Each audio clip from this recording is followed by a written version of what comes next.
ఈరోజు సాక్షి పత్రికలో road buildings సంబంధించినటువంటి గుంతలు చెప్పి ఇక్కడ ఈరోజు వేయటం జరిగింది. మరి ఈరోజు వైఎస్ఆర్ పార్టీ నాయకుడు జగన్మోహన్ రెడ్డి గారికి ఛాలెంజ్ ఇస్తుతా ఉన్న R&B డిపార్ట్మెంట్ దగ్గర నుంచి వైఎస్ఆర్ ప్రభుత్వం వచ్చిన తర్వాత 2019 నుంచి 2024 వరకు 16,852 కోట్ల రూపాయలు కేటాయింపు చేయడం జరిగింది.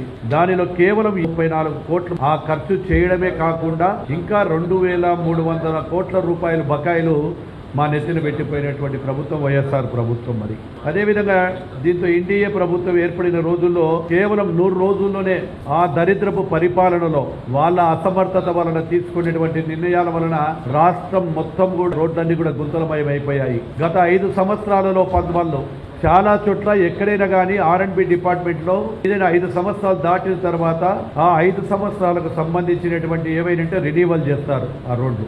ఏదైతే ఆ రెన్యువల్ రోడ్లు చేయలేకపోవడం వల్ల ఎక్కడ కూడా ప్రజలు నడవలేనటువంటి పరిస్థితుల్లో ఎవరికి కూడా వాహనదారులకు ఎన్నో ఇబ్బందులు కలిగించిన మాట వాస్తవంగా ఉన్నాను. అదే తెలుగుదేశం ప్రభుత్వంలో చంద్రబాబు నాయుడు గారు పరిపాలన చేసినప్పుడు రహదారులు ఏర్పడ్డాడు కానీ రహదారుల మీద మన అభివృద్ధిని కానీ పక్క రాష్ట్రాల నుంచి కూడా వచ్చి ఏ విధంగా మెయింటైన్ చేస్తూ ఉన్నారు, ఏ విధంగా R&B శాఖ పని చేస్తూ ఉందని చెప్పి కర్ణాటక, తమిళనాడు, మహారాష్ట్ర నుంచి కూడా వచ్చి ఇక్కడ మన యొక్క రోడ్లను పరిశీలించినటువంటి పరిస్థితి